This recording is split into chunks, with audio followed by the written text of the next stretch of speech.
સમસ્યાઓ ચારેકોર છે। રાજકોટમાં પણ સ્થાનિક સ્વરાજની ચૂંટણી પહેલા સ્થાનિકોએ વિરોધ કર્યો। ઓસ્કાર સ્કાય સિટી સોસાયટીના રહીશો દ્વારા બેનર લગાવાયા છે કે ભાજપના નેતાઓએ પ્રવેશ ન કરવો।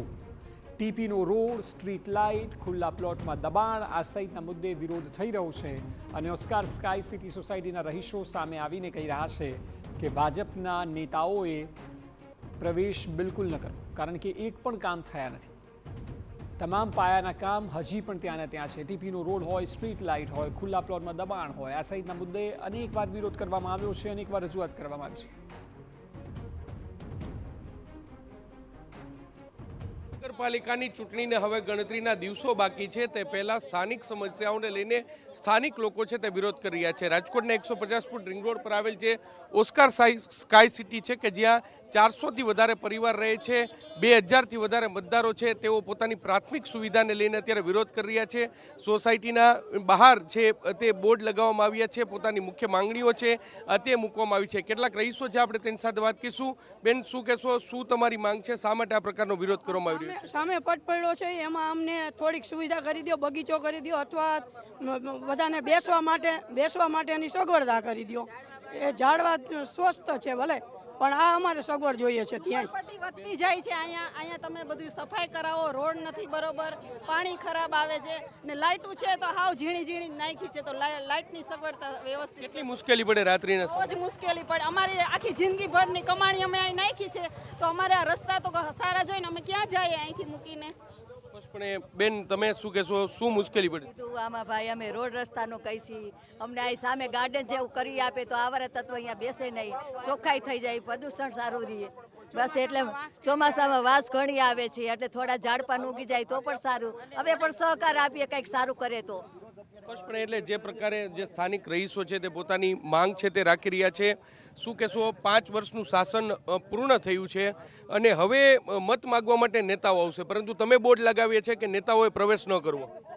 5 વર્ષનું શાસન પૂરું નથી થયું। મારી સાંભળણથી તેથી હું સાંભળું છું 50 વર્ષથી રાજકોટ મ્યુનિસિપલ કોર્પોરેશનની અંદર ભાજપનું શાસન છે, છતાં અહીંની પ્રજા એટલી ત્રાહિમામ છે કે તમે એની કલ્પના પણ ન કરી શકો। અમે 480 પરિવાર રહીએ છીએ, બરાબર। અહીંયા કોઈ જાતની સુવિધા છે જ નહીં, કોઈ સફાઈ કર્મી દેખાતો નથી, કોઈ પોલીસનું કોમ્બિંગ રાત્રે કે આટા મારવા ગાડી લઈને પોલીસ નીકળવું જોઈએ એ નથી। બીજા નંબરમાં સામેના ખુલ્લા પ્લોટની અંદર કેટલી બધું દબાણ થઈ રહ્યું છે કે કાયમ માટે અમે કેટલી વખત રજૂઆત કરી છે, પણ એ દબાણ કોઈને દેખાતું નથી, કારણ કે એ લોકોને મત જોઈએ છે, એ લોકોના એના માટે આ કરે છે। અને કોર્પોરેટર અહીંના જે ભૂતપૂર્વ ગઈ ટ્રમના હતા, દુર્ગાબા જાડેજા, હિરેનભાઈ ખીમાણીયા, એને મેં ખુદે 50 વખત ફોન કરેલા છે કે સાહેબ તમે અમારી પરિસ્થિતિ જોવા પધારો અહીંયા, પણ એને એક ફોન રિસીવ કર્યો તો મારો, પછી એક પણ બાબતથી મને કોઈ દિવસ જવાબ આપવામાં આવ્યો નથી। કચરો કેટલો બધો તમે જોઈ શકો છો, તમે કવરેજ કરી શકો છો કે કોર્પોરેશન કોઈ બાબતથી અહીંયા વેરો બસ એક જ છે, તમે મિલકત વેરો ભરો, પાણી વેરો ભરો, એ લઈ લઈએ છે અમારી પાસેથી, બાકી કાંઈ સુવિધા નામે મીંડું છે। દાદા, સુવિધા નથી મળતી, હવે ચૂંટણીને હવે 2 દિવસ બાકી છે, એટલે જ અમે આ બહિષ્કાર કરવા માગીએ છીએ કે 5 વર્ષથી આ ઓસ્કાર સ્કાયમાં રહેવાસીઓ એટલી વિનંતી કરી છે, લેખિત રજૂઆત કરી છે, પણ છતાંય કોઈ પણ કોર્પોરેટર આજ સુધી અહીં ફરકા નથી, ન તો અમારા પ્રશ્નો કોઈ સાંભળ્યા છે। ખાસ કરીને સ્ટ્રીટ લાઇટ, રોડ, ગાર્ડન આ તે અમને સુવિધા આપે એવી અમારી ભાજપને વિનંતી છે, નહીં તો અમે ચૂંટણીનો બહિષ્કાર કરશું, કોઈ વોટ પણ આપશું નહીં। કોઈ નેતાઓએ સંપર્ક કર્યો છે આ વિરોધ? કોઈ જાતનો કોઈ આવ્યા જ નથી, કોણ નેતા છે, કોણ કોર્પોરેટર છે, કોઈને ખ્યાલ નથી। આટલું સમજો, બહિષ્કાર તો કરી છીએ, પણ કોઈ આવ્યું જ નથી અમને મળવા માટે આજ સુધી કોઈ। પણ તમામ લોકો છે તે કહી રહ્યા છે કે અનેક રજૂઆત કરવા છતાં એક પણ નેતા આવ્યા નથી। કાકા, શું કહેશો, હવે 2 દિવસ બાકી છે, તમારી માંગ છે તે ઘણી બધી છે, કઈ રીતે પૂરી થશે? પહેલાં તો હું જણાવું કે હું ઓસ્કાર સ્કાય પ્રેસિડેન્ટ છું અને અહીંના 480 પરિવાર રહે છે તે તમામ ભાજપના પરિવાર છે। અમે અનેક વખત રજૂઆત કરવા છતાં અહીંના કોઈ કાર્ય કરવામાં આવેલ નથી। અહીંયા રોડ રસ્તા, અહીંયા સ્ટ્રીટ લાઇટો, અહીંયા ગંદકી એટલી છે, અહીંયા પ્લોટોમાં દબાણ થઈ રહેલ છે, કોઈ પણ સફાઈ કામદાર પણ નથી આવતા અને દરેક પ્રકારનું કોઈ પણ કાર્ય કરવામાં આવેલ નથી। અમે આ બાબતની જયમીનભાઈ ઠાકર તથા નૈનાબેન પેઢડિયાને લેખિતમાં પણ રજૂઆત કરેલ હતી જ્યારે આ લોકો સત્તા ઉપર હતા, ત્યારે આ ફરી પાછી ચૂંટણી આવેલ છે।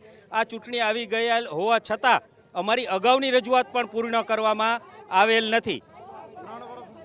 એટલે જે રાજકોટના પૂર્વ મેયર નૈના પેઢડિયા હોય, standing committee chairman Jaymin Thakar હોય, દરેક લોકો સત્તા પર હતા ત્યારે જે સ્થાનિક રહીશો છે તેમના દ્વારા તેમને રજૂઆત કરવામાં આવી, પરંતુ તેમની રજૂઆત સાંભળવામાં આવી નથી અને એટલા માટે જ અલગ અલગ મુદ્દાને લઈને આજે તમામ રહીશો છે તે વિરોધ કરી રહ્યા છે. ઓસ્કાર સ્કાય પાર્ક છે તેમાં લગભગ જે 400થી વધારે પરિવારો છે તે રહે છે ને જે પ્રકારે બેનર લગાવવામાં આવ્યું છે કે ભાજપે પ્રવેશ કરવો નહીં અને આ પ્રકારનો વિરોધ છે તે કરવામાં આવ્યો છે.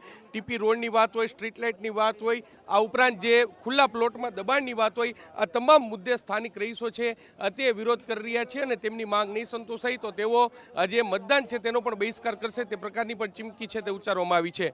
કેમેરા પર્સન ભાવેશ લશ્કરી સાથે મોહિત ભટ્ટ, TV9 રાજકોટ.